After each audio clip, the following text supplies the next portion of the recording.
given what IPOA has said of the autopsy report, that is what I want to know. What happened in that night? I thank you, Mr. Speaker. Senator Methu. Senator Methu, no speeches. Thank you very much. I'll be very, very direct to the point, Honorable Speaker.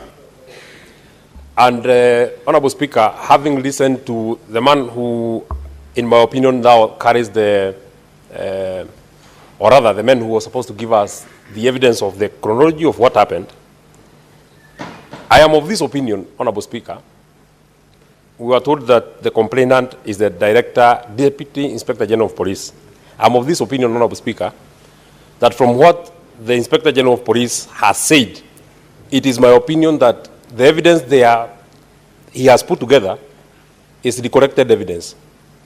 And I'll give two examples of why I am of the opinion that the Inspector General wants to just cover his deputy.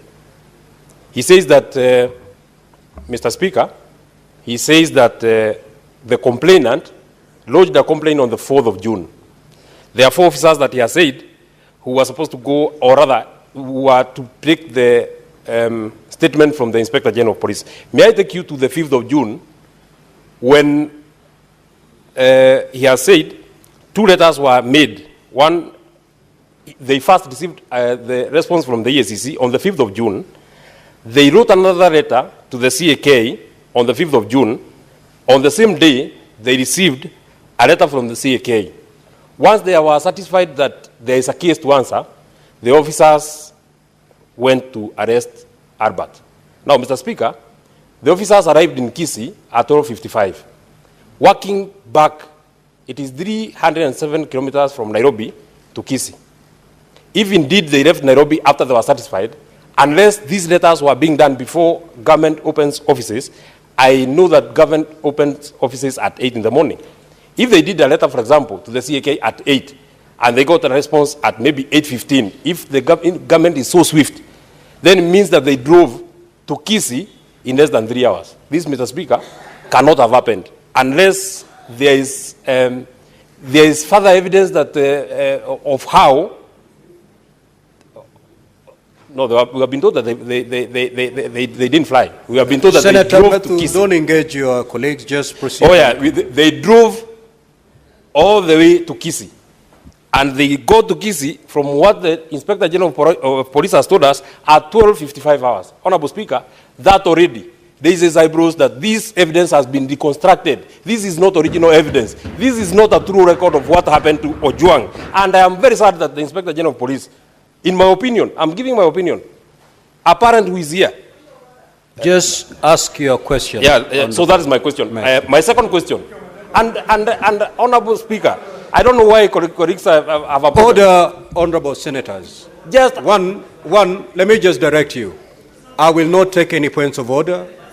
We have just suspended the sitting. We are here not strictly enforcing the standing orders. Allow the honorable senators, you've made a basis for your question, proceed to ask the question. You know, Mr. Speaker, we are here because we want to know what happened to Albert Ojwang.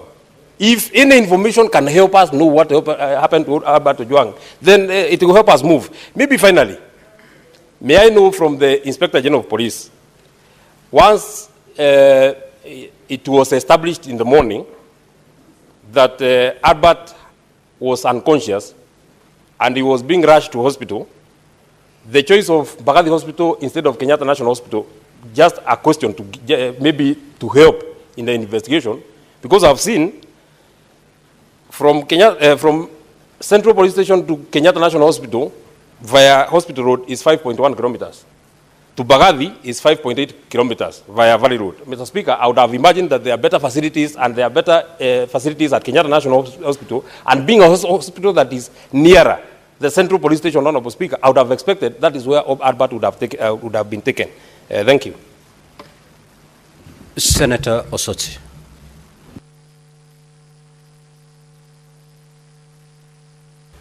Thank you, Mr. Speaker. Mr. Speaker, I've listened to the IG very keenly, but I would like to know what brief, the specific brief that led to the suspension of the officers at Central Police Station.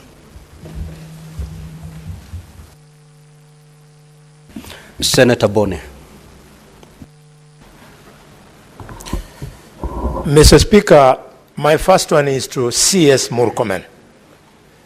Mr. Speaker, patriots in this country fought against detention without trial, and CS Murkomen, I assure you, they are going to fight against extrajudicial killings, especially within police custody. The question is this, CS. The Deputy Inspector of Police, Mr. Eliud Lagat, went against the provisions of Chapter 6 of the Constitution, went against the provisions of the National Police Act, specifically Section 17, and in general, the Leadership and Integrity Act. You, as a member of the National Security Council, where you sit together with the IG, both of you are present here.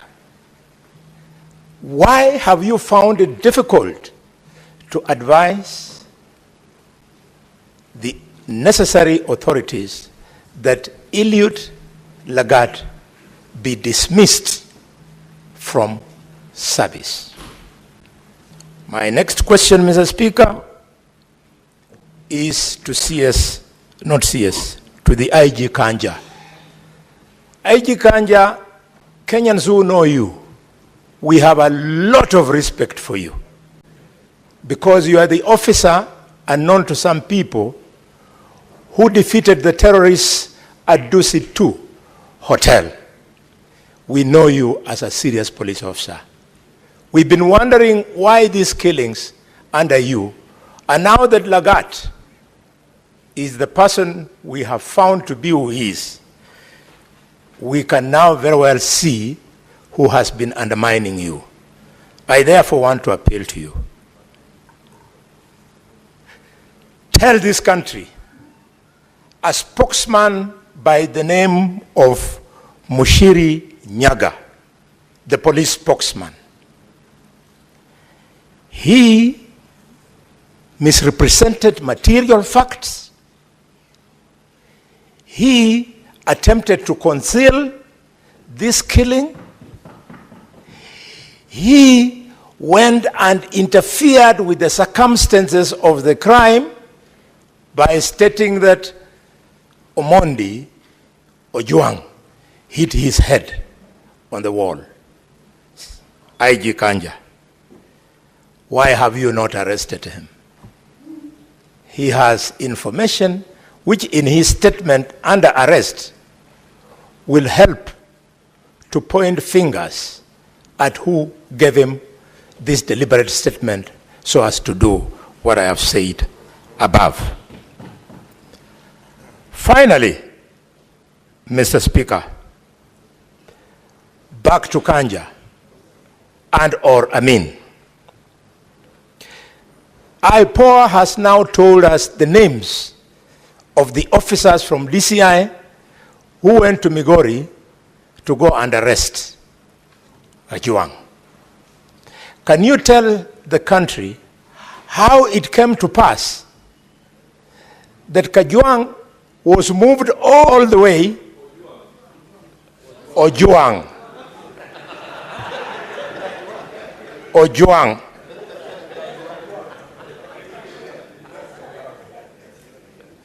that Ojwang was moved all the way, hundreds of kilometers, contrary to the provisions of normal procedure that would have required that he be taken to the nearest police station in the jurisdiction where he committed, quote unquote, the said crime, and that if he needed to be moved, a